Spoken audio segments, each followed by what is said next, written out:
Late one afternoon, a minister was driving down the highway too fast, as it turned out, because he got pulled over by a highway patrolman.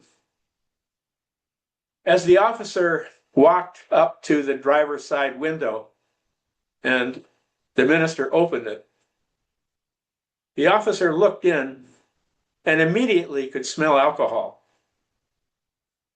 Looking down at the floor, he saw that there was an empty wine bottle lying there. He said to the minister, "Sir, have you been drinking?"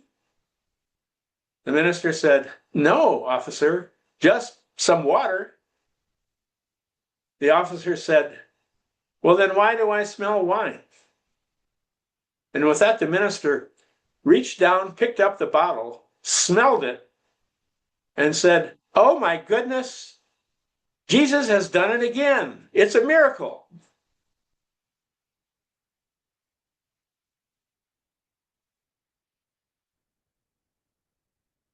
One of my favorite books is one called The Power of TED, which stands for the empowerment dynamic. It's a wonderful expression of Unity's third basic principle, which says that we are constantly creating our own reality through our most deeply held beliefs. David Emerald, the author of this book, says, "Much of the world is sleepwalking through life, firmly rooted in victim consciousness and not being aware of it." We in Unity would agree, as would have mystics throughout the ages.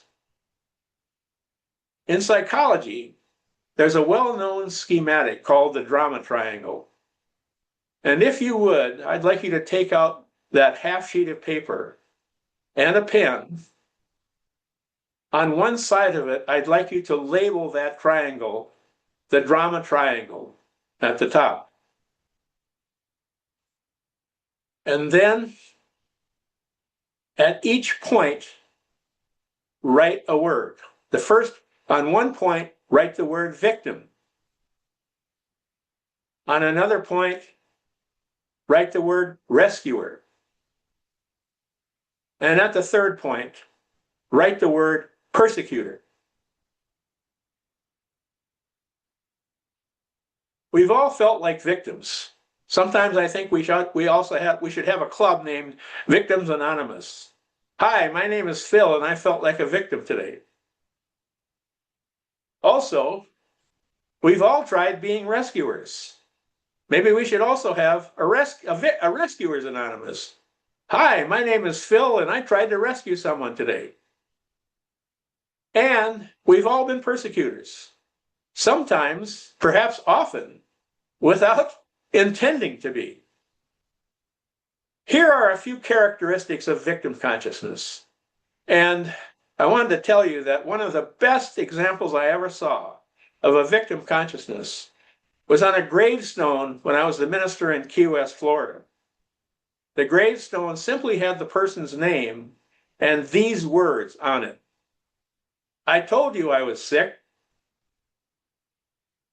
Victims believe they are helpless, powerless, and done to. Do you know that feeling? I can tell you I sure do.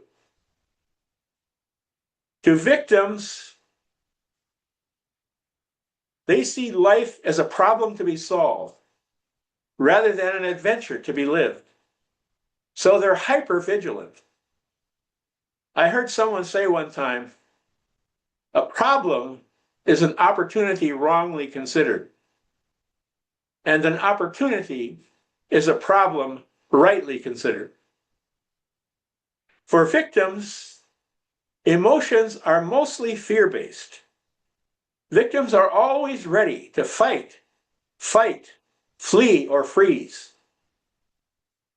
Victims know and focus on what they don't want rather than on what they do want. And for victims, the motivation is they need to have a problem to solve, even though they probably are not conscious of having that belief. Then we have rescuers. Rescuers need victims. They unconsciously need someone to save or fix so they can keep their own low self-esteem from coming to the surface. For rescuers, saving victims gives them a sense of superiority and purpose. Rescuers foster codependency. They disempower people by doing their best to do it for them. And finally, we have persecutors.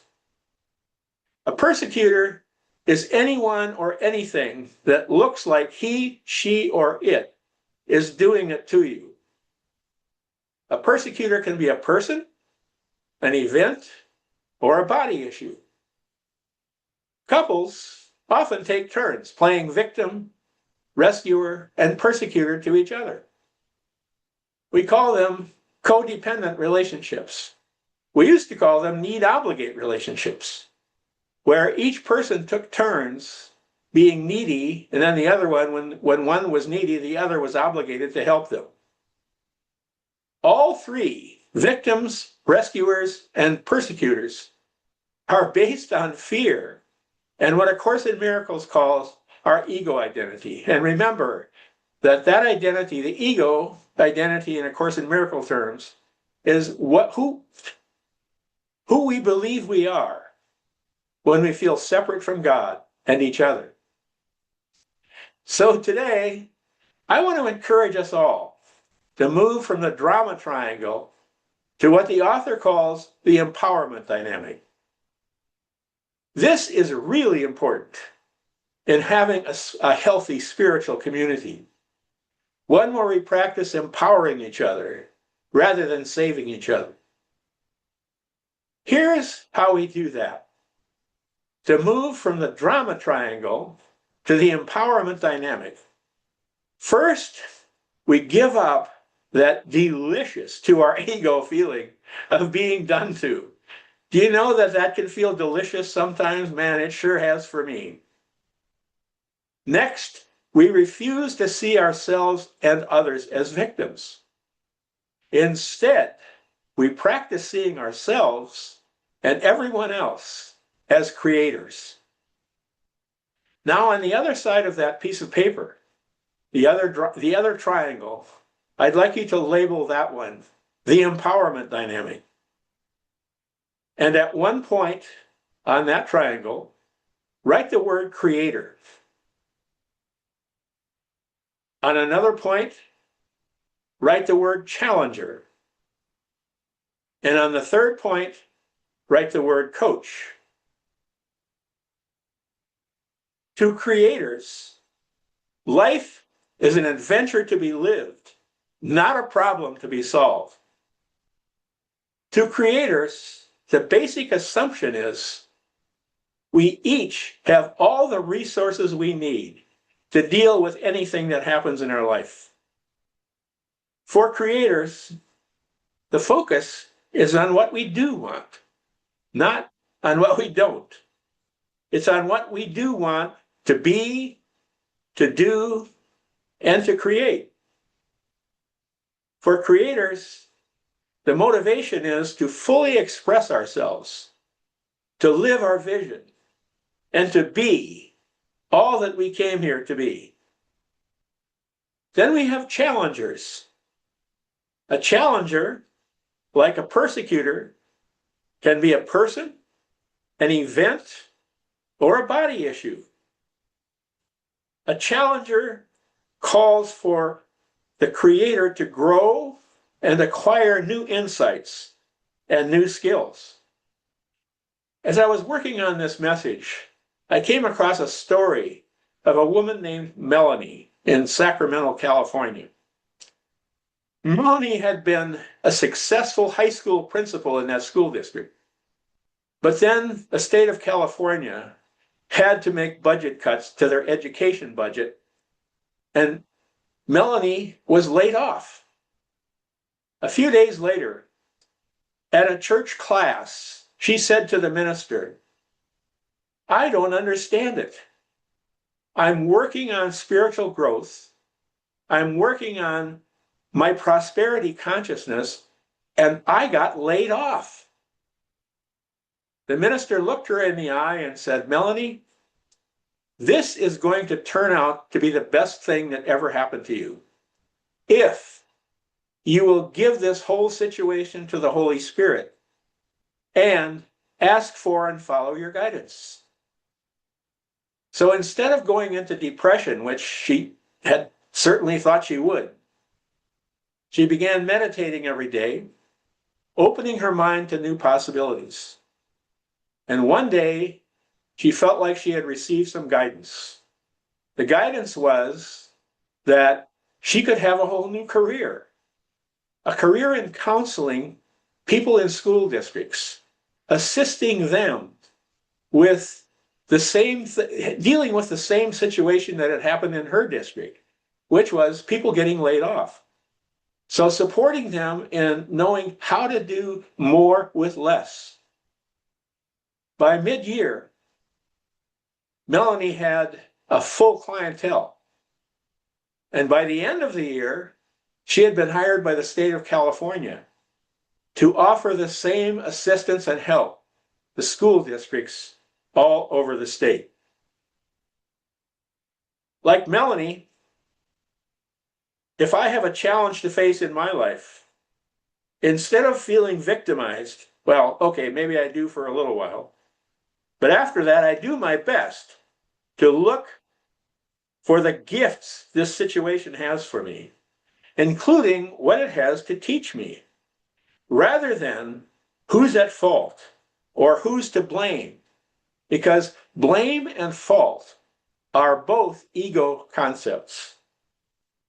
Once in my 50 years in ministry, I got fired from a church.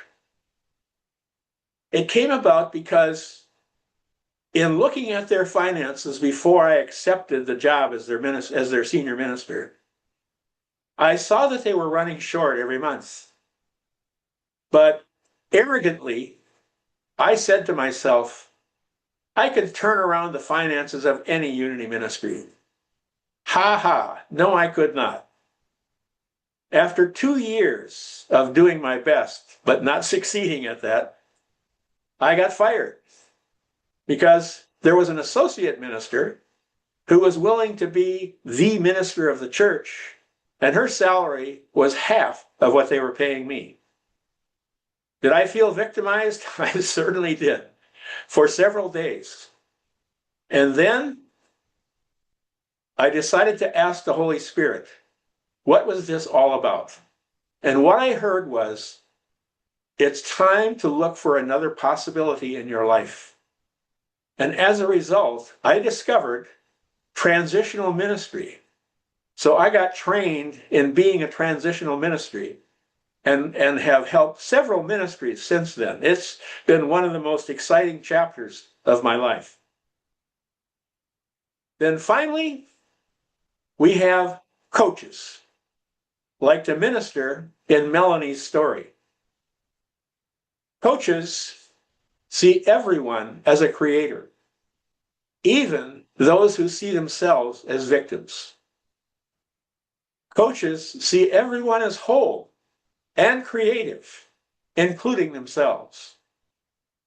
Coaches don't rescue. They ask, what gift might you want from this experience? Coaches empower people, including themselves, to realize all the resources I need are already within me. I'm going to say that one more time and then ask you to join me in affirming it out loud. So here is the affirmation.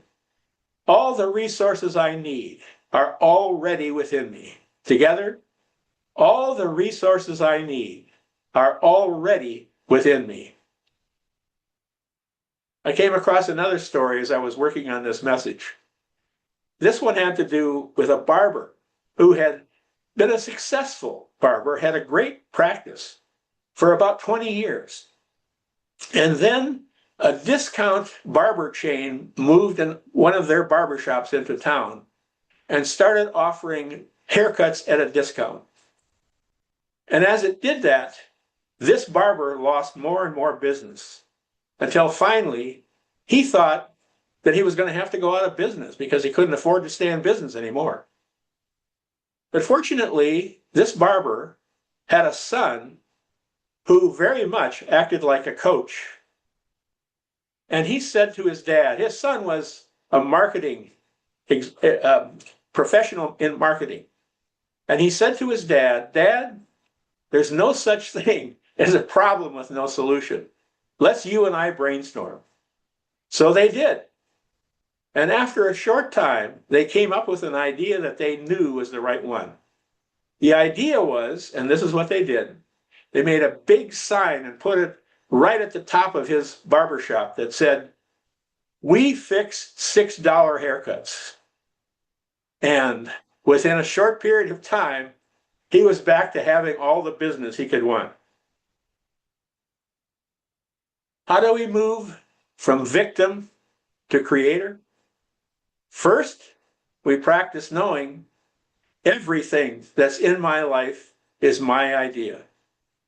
A Course in Miracles tells us, and this is a direct quote, everything that seems to happen to me, I ask for and receive as I have asked.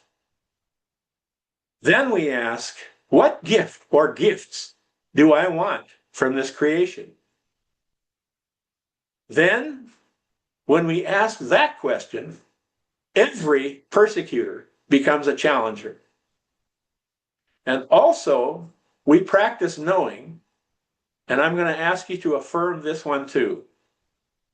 I always focus on what I want, not on what I don't want. Together, I always focus on what I want, not on what I don't want. So let this be a week of empowerment, knowing everything and everyone in my life is for me. Would you know that with me too? I'll say it one more time and then ask you to affirm it with me. Everything and everyone in my life is for me. Together, everything and everyone in my life is for me. They're here because there's a gift that we want from each one of them. There's a wonderful old book called Illusions, subtitled The Adventures of a Reluctant Messiah. The Reluctant Messiah had a handbook, and I always loved this. And one of the verses in his handbook said, every problem comes to you with a gift in its hands. And then I'm going to remind you again, I mentioned this several weeks ago. I talked about Emma Curtis Hopkins, the teacher of Charles and Merle Fillmore, the teacher of Ernest Holmes, the founder of religious science.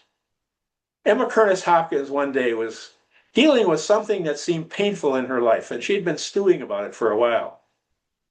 And then the story is that she put her hands on her hips, and she said, this too is good. This too is God. This too is for me. And I insist on seeing the gift in it. I'm going to ask you to think of someone or something in your life that has seemed like it's been against you. Can you think of something? And then I'm going to ask you to join me, and I'm going to repeat Emma Curtis Hopkins, what she said, in short pieces, and then ask you to affirm it with me. Think of this thing, and then join me in saying, this too is good, together. This too is good. This too is God. This too is God. This too is for me. This too is for me. And I insist on seeing the gift in it. And I insist on seeing the gift in it. This week, I invite you to practice seeing yourself as a creator.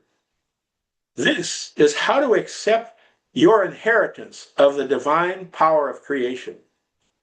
And it's how to receive the gift you want from everyone and everything in your life. Namaste.